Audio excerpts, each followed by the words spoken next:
Hunahuna aragod niha, usa sa pinakagamhanang general sa kasaysayan sa kalibutan. Kanang nakasakop siya sa halos tanang nasod nga nailhan niya tong panahona ug linghod pa kaayo ang iyang pangidoron.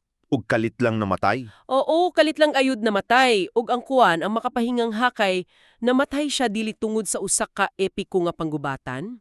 Namatay siya kay dili niya makontrol ang iyang kaugalingong batasan ug ang iyang grabing pag-inom ug ang iyang kalit na pagkapukan. Detalyado na nga nasulat, gatosan katuig sa wala pa gani siya gipanganak. Kana ang matang sa impormasyon nga makapapanganghagayod sa atong hunahuna. Kumbaga, nag-atubang kita og usa ka record sa kasaysayan nga daw gisulat sa pabalik na pahagi. Ang katapusan, nahibalan na sa wala pa gani nagsugod. Gusto ka na. Ubusa, madasigo na kung giabi-abi ikaw nagbaminaw karon sa usa ka lawom nga pagtuki. Karon, atong husayon ang usa ka hilisgutan nga gitawag og usa ka pagsunod-sunod sa mga gingharian. Usa ka makuti nga hilisgutan, bitaw? Oo, lawom-lawom gayud ni. Atong ukayon ang usa ka pananaon gikan sa basahon ni Daniel, particular ang ikawalo nga kapitulo. Uguban sa mga panabot gikan sa mga sinulat ni Ellen G. White, sama sa Prophets and Kings ug The Great Controversy, atong sutaon kung giunsa pagpadayag sa Dios ang dagan sa kasaysayan ngadto sa usa ka tawo. Ug ang atong misyon karon, dili lang aron maghisgot og nangaging mga imperyo, di ba? Sakto jud. Ang tumong mao ang pagsabot kung unsa ang gipasabot nining tanan alang kanimo ug sa imong kinabuhi karon. Aduna bay sentro nga mensahe nga magigiya kanato nining tanan? Aduna gayud. Kung atong basahon ang Daniel 8, versikulo 26, gipasiugda didto nga kining pananawon, tinuod. Apan kinahanglan kining tipigan, kay alangan pa kini sa layo nga umaabot. Layo nga umaabot para kanila kaniya to. Lagi. O kung atong palamon ang atong pagsabot gamit ang Prophets and Kings, naghatag kini og usa ka seryosong pahinumdom. Ang matag nasod, kanang matag gingharian, gihatagan og panahon sa pagsulay. Nakaubot nila ang kinapungkayan sa bahandi ug gahom. Oo, apan napakya sila. Ang ilang himaya, nahanaw ra gihapon. Ang mensahe klaro kaayo. Bisan unsa pa kagamhanan ang usa ka tawo o nasud, kung walay Dios, dali ra kaayo kining mapapas sa mapa sa kasaysayan. Okay, ato kining husayon. Pagsulod gayud ni Daniel sa iyang pananawon, nakita dayon niya ang usa ka hulagway nga daw katingad-anan kaayo. Nakakita siya og usa ka lakin karnero. Usa ka karnero nga adunay duha ka dagkong sungay. Gusto, apan ang usa ka sungay nitubo nga naulahay og mas taas pa kini kaysa sa nauna. Kining karnerohan nagdasmag paingon sa kasadapan sa amihanan ug sa habagatan. Wala gayi makabarog batok kaniya sa maong pananawon. Mao bitaw. Gibuhat niya ang iyang gusto ug nahimo siyang gamhanan kaayo. Karon, nihabalan nato gikan sa kasaysayan nga sa panahon ni Daniel, ang Babylonia mao ang pinakagamhanang nasud. Apan, dili ang Babylonia ang kining karneroha, di ba? Dili. Gani ang anghel mismo mao'y nagpasabot kang Daniel dito sa mga bersikulo 19 o 20. Giingon dito nga ang laking karnero nga adunay duha ka sungay nagrepresenta sa hiniusang ginharian sa Media ug Persya. Ang Medo-Persia. Sa panahon nga nadawat ni Daniel kini nga pananawon, ang Babylonia daw dili matarog nga superpower. Kanang ang ilang mga paril, baga kaayo og ang ilang syudad daw dili gayud masulod. Apan ang Dios nagpahibalo na daan nga ang Babylonia mapukan. Sakto jud, ug ang mupuli kanila mao kining bag-ong puwersa, ang Medo-Persya, ang mas taas nga sungay nga naulahi og tubo o nagpasabot ka na sa pag-usbaw sa Persya. Nahimo silang mas dominante ubos sa pagpangulo ni Ciro nga bantugan. Holta dayon kadiyot. Makapangutan naman sa taabahin ni ini. Kanang nganuman nga kinahanglan kitang magpakabana sa usa ka imperyo nga nahugno na libuang katuig ang milabay. Unsa may bili ni ini kanako nga nagpaminaw karon, pananglitan samtang nagdrive o ng limpyo sa balay. Kini ang labing lawong nga bahin ni Ana. Ang pagtungha og pagkapukon ni ining mga imperyo, nagtudlo kanato og usa ka mapuslanon nga prinsipyo. Sa Prophets and Kings, giatagan kita og panabot nga ang Dios mao ang tinulod nga nagkupot sa manibela sa kasaysayan. Busa dilira dayo kinibahin sa politika o mga gubat. Dili gayud. Ining mga nasura gitukod binagi sa kalibutanong himaya, garbo, ug hakog nga ambisyon. Para sa mga tao ni adtong panahon na, ang Babylonia ug Medo-Persia mao'y nagrepresenta sa permanenteng kalambasan. Apan walay permanente kung walay Diyos. Lagi, gipakita sa Dios nga ang bisan unsang butang nga gitukod diha sa tawhanong garbo, susama lang sa sagbot nga malaya inig-abot sa init. Nakasabot na ko. Susama ra dayay kini sa usa ka tawo nga nagahin sa tibok niyang kinabuhi, pagtukod og usa ka dako og nindot kaayo nga negosyo o usa ka dako nga mansion. Apan, gikompromiso niya ang iyang pamilya ug ang iyang kalag. Husto ka na nga pagtandi. Sa gawas, murag gamhanan ug sikat kaayo siya. Apan tungod kay gitukod man niya ang iyang kinabuhi sa balas nga walay ligon nga pundasyon, pag-abot sa kusog nga bagyo, dali ra kaaya siyang mahugno. Ug maugayod kini ang nahitabo sa Media ug Persia. Apan sama sa atong nakita sa dagan sa kasaysayan, ang pagpukan sa usa ka imperyo kasagaran pulihan og usa ka puwersa nga mas bangis pa. Og dinhi misulod ang usa ka linalang nga mas paspas pa sa hangin. Tukma gayod ang imong paghulagway. Gikan sa paghari sa karnero, ang pananaong kalit nga mibalin ngadto sa kasadpan. Adunay usa ka laking kanding na mitumaw. Ang labing gamhanan nga kanding. Oo, og sumala sa teksto, nagdagan kini nga daw wala gani mitukad sa yuta ang mga tiil niini. Kining kapaspas nagpakita sa kakusog sa ilang pag-atake. Ang kanding adunay usa ka dako ug inila nga sungay sa taliwala sa mga mata niini. Ug iyang gidugmok ang karnero, di ba? Gibali niya ang duha ka sungay niini. Gibali gayud. Kining kanding, base gihapon sa pagpasabot sa anghel, mao ang Gresya, ug ang dako nga sungay walay lain kundi ang unang hari niini, nga nailhan nato sa kasaysayan isip Alexander the Great. Diri mas nahimong makapaikad, ang kasaysayan nagsulti ka nato kung unsa kaabtik ang militar sa Gresya ubos kang Alexander, kanang nakasakop siya sa tibuok kalibutem sa wala pa gani siya nag-edad og 30. Apan, adunay dako nga pagtuyok sa istorya. Ang makapahinghanga din himao nga, sa dihang anaan na siya sa kinapungkayan sa iyang gahom, ang teksto nagingon nga ang dakong sungay nabali. Og dili sa natad sa panggubatan. Dili, nabali kini tungod sa iyang kaugalingong batasan, mao kana ang nagunang trahedya sa iyang kinabuhi. Kung atong tan-awon ang mga gigakanan kikan sa Child Guidance of Education, gipakiklaro dito nga ang gahom nga gigamit sa mga magmamando gihatag gikan sa langit. Wala sila'y mahimo kung wala kinigitugod sa Dios. Sakto, si Alexander gihatagam sa tanang kahigayuan, apan siya nahimong biktima sa iyang kaugalingong pagkamapatuyangon. Ang gitawag nato nga intemperance. Gipatay siya sa iyang kaugalingong kawalay pagpuong ug mapintas nga kasuko. Nagpalabi sa inom ug nagpadala sa emosyon. Lagi, nawadan siya sa kontrol sa iyang kaugalingon nga mo'y dali nga nagtapos sa iyang kinabuhi, sa edad nga 33. Grabe nga katawanan sa kapalaran kana, no? Kuan, irony ba? Ang usa ka genius sa militar nga makahimo sa pagpukan sa labing daghong mga kasundalahon sa kalibutan, napilbi lang sa usa ka butang na anaara sa iyang kaugalingon. Tinuod ka na. Mas sayon padayon alang kanya ang pagsakop sa libuong kakilometro nga mga teritoryo kaysa buntugon ang iyang kaugalingon kasuko og mga bisyo. Ug para kanimo nga nagpaminaw karon, kini usa ka samin sa atong adlaw-adlaw nga kinabuhi. Pila ba kanato ang naningkamot nga mahimong Alexander sa atong mga karera? Gusto natong sakupon ng atong industriya, mudumala og dagkong nga mga proyekto, apan napakyas kita sa pagkontrol sa atong kaugalingong mga pulong, kung masuko kita sa atong mga pamilya. Usa ka na kahait nga obserbasyon. Kung dili nato makontrol ang atong kaugalingong espiritu, ang atong tibuok nga gamay nga ginharian mahugnog gihapon. Og human gayud na balig ang sungay ni Alexander, unsay sunod nga nahitabo sa pananawan? Ang pananawan nagingon nga gipulihan kini og upat ka ilangang sungay padulong sa upat ka direksyon sa hangin.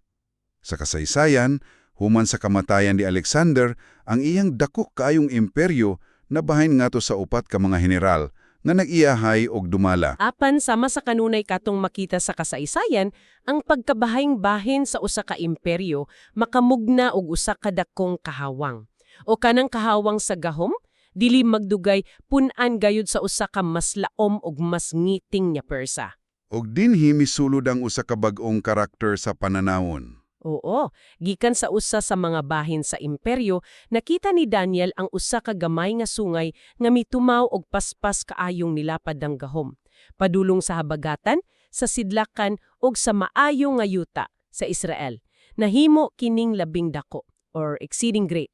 Karon, kuan, makapag-interes kaayo kung giunsa pagtan-aw sa atong gigikanan, particular ang basahon nga The Great Controversy niining gamay nga sungay. Gusto lang nato hipatinawon dinhi nga aron masabdan nato ang unod sa pagtuon, nagreport ra kita sumala sa gisulat ni ining libro Isip atong Giya, nga nagtuklas sa papel sa pagan ug papal nga hugna sa Roma. Klaro kaayo ka na. Busa, unsa man ang giingon sa atong gigikanan bahin nini? Sumala sa panlantaw nga gipresenta didto, kining gamay nga sungay wala man lamang magrepresenta sa gahom sa politika, kundi miabot sa gahom sa relihiyon. Nagrepresenta kini sa pag-uswag sa Roma. Sa sinugdanan, isip pagan nga Roma, gisakop nini ang kanasuran pinaagi sa putaw nga kamot. Ug unya mibalhin kini sa laing hugna. Oo, sa pagdagan sa panahon, mibalhin kini ngadto sa papal nga porma. Sa pananaon ni Daniel, gihulugay ka kini nga gahom nagpadago sa iyang kaugalingon batok sa prinsipe sa mga panon, ug nga iyang gilabaw ang kamatuturan ngadto sa yuta. Sa ato pa, imbis nga political lang nga pag-atake, gisulayan ni ini pag-usab ang espiritual na kamaturan. Sakto jud, ang material naghatag og mga pananglitan ni ini. Gipakita kung gunsa pagsulay pag-usab ang mga balaod ug tradisyon aron masunod ang tawahong mando, inay ang balaod sa Dios. Sa mapananglid sa pag-usab sa adlaw sa pagsimba. Oo. Giunsa pag-iimpluwensyahang katauhan nga dawaton ang pag-usab gikan sa gitakda nga ikapitong adlaw sa unang adlaw sa simana. Mao kini ang giingon sa teksto nga nagpataas sa tradisyon sa tao ibabaw sa balaod sa Dios. Busa usa daya kato ka ngiting na panahon. Ngiting kaayo. Ang impormasyon o kamatuuran gipugnanan. Ug ang pagpanglutos misa kabatong sa mga tao nga padayong nagbarug alang sa kamatuuran nga ilang nasabtan gikan sa Biblia. Apan ani ang nakapabilib kanako base sa atong nabasa. Taliwala ni adtong moral og espirituhanong nga kangiting nga milungtad og gatusan ka tuig, wala gayud hingpit nga napalong ang kahayag. Kung atong isumpay kini sa kinatibuk ang hulagay, kanunay gayod angay nagpabiling matinuhod anon. Gibasa na ako gikan sa The Great Controversy nga adaon mga tao nga nagtago sa kabukinan nga maisugong nagkopya sa Biblia bisan pa sa peligro nga silotan sa kamatayan. Gihuptan nila ang pagtuo kang Kristo nga walay laing tigpataliwala o gibarugan ang mga kamatuuran bisan pa man kung gitawag silang mga erehes. Kana, usa ka tinuod nga pagpakita sa kaisog. Maunga, alang nimo nga nagpaminaw, pabilhi gayud ninyo ang kamatuuran nga nagkupot mo karon og Biblia nga gawas nun. Kay kana, gipalit pinaagi sa grabe nga sakripisyo. Usa kini kasagrado nga kabilin para sa aton karon. Ug kaning sakripisyo ang pag-antos sa mga matinud-anon, nagpatungha sa usa ka dakuan og lawong nga pangutana diya sa universo. Sa pananawa ni Daniel, nakadungog siya og duha ka balaan nga nag-istoryahan. Usa kanila, nangutanang uto sa kaimportanteng butang. Kung sige pangutana niya. Nangutana siya, hangtod kanusa ang pananawon bahin sa pagyatak sa sangtuaryo og sa mga panon. Hangtod kanusa tugaan kining pagpanglutos og pagtuwis sa kamatuuran. Nangita na sila og katapusan ni ining kangitngit. Ug ang tubag ni Ana nahimong usa sa pinakasikat nga pananagna sa Biblia, di ba? Hangtod sa 2,032 ka adlaw, unya ang sangtuaryo pag-alimpyohan. Daniel 8, versikulo 14, kana. Oo, ang gigikanan naghisgot bahin sa paghinlo sa santuaryo ug nagkonekta ni ining hagto sa seremonyal nga balaod sa karaang Israel, kanang Day of Atonement. Apan hulata kadiot. Kani nagpatungha og usa ka dako nga hagit sa akong hunahuna. Ngano man nga kinahanglan pa man o paghinlo sa langit o investigasyon ang Diyos, dili basayan na sayod na sa tanan? Kanang, daghan ang mangutanan niya na. Lagi, nahibalaan na sa Diyos kung kinsa ang tinuduanay nga nang tuo ug kinsa ang wala. Nganong magkinahanglan pa man siya og investigasyon nga susihon pa ang mga record, dili ba daw nakapaminos ka na sa iyang gahom ug kahibalo? Usa ka na kakinaayanon og lawom nga pangutana, ug ani akong giun sa kini pagpasabot sa The Great Controversy. Kinahanglan, natong masabtan kini dili isip pagdiskobre sa Dios og bagong impormasyon nga wala siya kahibalo. Kumbaga, dili niya kinahanglan mag-research pa. Dili gayod, gihimo kini isip usa ka bukas nga pagpadayag. Hunahuna ang usa ka bukas nga husgado o usa ka open book audit sa gobyerno. Ganahan ko ana nga pagtandi. Kung magpatawag og audit ang usa ka maayo nga leader, dili tungod kay wala siya kahibalo kung asa napunta ang kwarta. Buhaton niya kini aron ang tanang taong makakita nga husto ang matag transaksyon ug aron walay pagduda sa iyang integridad. Dili dayon para sa Dios aron mahibal-an ang kamatuuran, kundili para sa tibuok universo aron makita nila ang kaangyatin. Tukma gayod.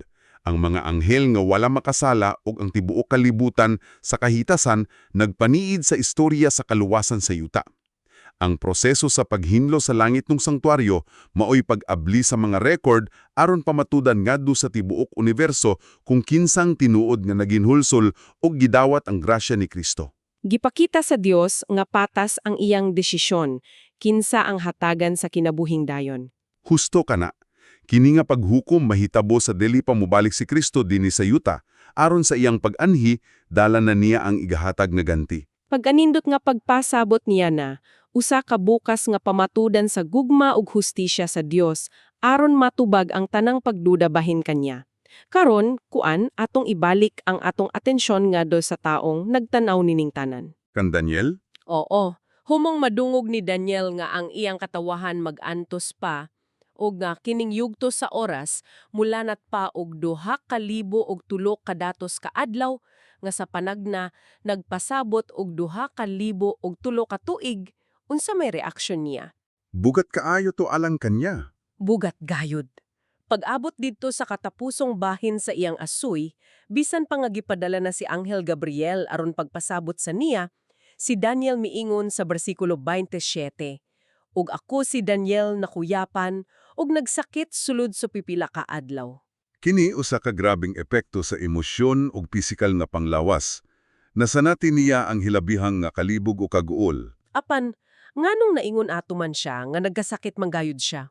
Ang Prophets and Kings naghatag kanato og usa ka makapatandog na konteksto dinhi. Hinumdumi, sa dihang nadawat ni Daniel kini pananawon, nagpuyo siya isip usa ka bihag dito sa Babylonia. Ulipon siya ni atong panamuna. Nagaul na siya daan para sa mga Israelita nga nawalaan sa ilang nasud ug yuta. Karon, gitudlo ni Propeta Jeremias kaniadto nga ang ilang pagkabihag mulungdad lamang og 70 ka tuig. Busa, si Daniel naglaom nga hapit na sila makauli sa Jerusalem. Og sakalit lang nakadungog siya og anghel nga nag-ingon nga moabot pa og 2,000 og 3 ka gatos ka tuig. Misantok ba sa iyang utok nga na-extend ang ilang silot? Maugayod ka na. Nahadlok siya nga tingali ang sala sa iyang katawhan, mauy hinungdan nga giduganan ng panahon sa ilang pag-antos gikan sa 70 nga adto sa 1,000 ka tuig. Busa, nakuyapan siya tungod sa hilabihing kabugat sa maong hunahuna. Wala niya masabti unsaon pagkonikta ang hunang panagna sa bagong panagna ni adtong panahona. Grabe ang empatya sa maong tao. Nagpakita kini kung unsa siya kadako nga lider ug unsa niya kagihigugma ang iyang mga kababayan. Wala siya nakuyap, kay nahadlok siya sa umaabot nga mga mananapo, nakuyap siya tungod sa gugma ug kabalaka. Wala na siya ikusog sa pagdawat sa ingon ka bugat nga impormasyon. Kung ikaw nga naminaw, usahay mo bati og information overload sa imong kinabuhi kung dagsaon og mga problema, makarelate gayud kita kang Daniel. Adunay limitasyon ng atong tawahon ng utok sa pagsabot sa kinatibuk-ang plano sa Dios diretso-diretso. Tinuod, Ang Dios sa iyang kaluyoy naghunong una sa paghatag og dugang katinawan ni atong higayuna tungod kay dili na kini makaya ni Daniel. Gipasabot niya kini og hinay-hinay sa sunod nga mga higayon. Karon, samtang hapit na natong tapuson kining atong pagtuon, atong isumaryo og tan-awon ang kinatibuk ang hulagway base sa mga dagkong pangutana nga gisulay natong tubagon karon. Kini atong irepaso aron mas masabtan gayud sa nagpaminaw. Maayo ka na nga ideya. Unang pangutana. Unsa nga mga motibo ang kasagarang nagtukmod sa mga pagsakop sa yutanong mga gahom na atong nakita? Nakita nato nga kasagaran sama sa Babylonia ug Persia, kalibutanong himaya, garbo ug ambisyon ang ilang nag-unang motibo. Mga butang nga sukwahi kaayo sa katuyuan sa Dios. Sakto. Karon ikaduhang pangutana. Unsa nga wala makurihiya nga depekto sa kinaaya ang hinungdan sa pagkabali sa ilanang sungay sa kanding kinsa mao si Alexander the Great. Ang iyang kawalay pagpugong sa kaugalingon, ang iyang intemperance ug ang iyang pagkaulipon sa iyang mga kaligutgot, mao mismong nagruba kaniya ug sa iyang tibuong emperyo. Ikatulong pangutana para sa atong repaso. Giunsa pagparehas ang pagan ug papal nga hugna sa Roma nining gamay nga sungay? Parehas silang nagluto sa mga matinud-anon ug nayutak sa kamatuoran, pinaagi sa pag-ilis sa mga balaod ug tradisyon aron pasidunggan ang tawhanong awtoridad imbes ang Dios. Husto ka na. Ikaupat. Unsa ang mahitabo inighuman sa 2,003 ka adlaw? Ang paghinlu sa langit ng santuaryo o ang pagsugod sa investigatibong judgment, sa dili pa mobalik ang Ginoo. Usa ka proseso aron ipadayog ang kaangayan sa Dios sa tuog universo. Og ang katapusang pangutana, unsang bahina sa pananawon ang nagpabilin nga misteryo kang Daniel sa dihang siya nakuaypan? Ang gitagda nga panahon na 2,003 ka adlaw. Naglibog siya kung unsaon kini pagkonekta sa kasamtangang mapagkabihag sa mga Israelita. Nakita nimo unsa kanindot pagkahabol ang kasaysayan, ang pagtuon sa matag karongging harian gikan sa karnero ngadto sa kanding, nagtudlo kanato og usa ka dako nga kamatuoran. Ang tinuod na gahom dili makita sa kusog sa militar or sa kabantog, kundi di sa pagtukod sa atong kinabuhi, pinasikad sa pagsunod sa Dios. Kining tanang imperyo milabay na, apan ang pulong sa Dios pabiling nagbarog. Maugayod, ug kung nadasig ka og nakakaplag og katinlawan nining atong panag-istorya, palihog i-follow o i-subscribe ang atong channel alang sa uban pang mga lawom nga pagtuki nga saman ini. Kanunay natong palambuon ang atong pagsabot og mga paglitok samtang padayon kitang nagkaton nga dungan. Dagan salamat sa pag-uban kanamo karon. Apan sa dili pa tama na milit, gisto na kong ibilin kining usa ka makapukaw nga panghunahuna nga mahimo nimong palandungon karong adlaw. Bantayin ha, kung ang pinakadako nga mga panghitabo sa kasaysayan sa kalibutan, ang pagbagon o pagkahugno sa daghong mga imperyo, nasulat na og nahitabo gayud sama sa gitagna sa Dios kalibuan na katuig ang milabay, unsa may nagpugong kanimo karon sa hingpit nga pagsalig sa iyang plano para sa mga ginagaymay nga kawalay kasiguruhan ug mga kabalaka sa imong kaugalingon kinabuhi ugma. Magkita-kita pag-usab sa sunod.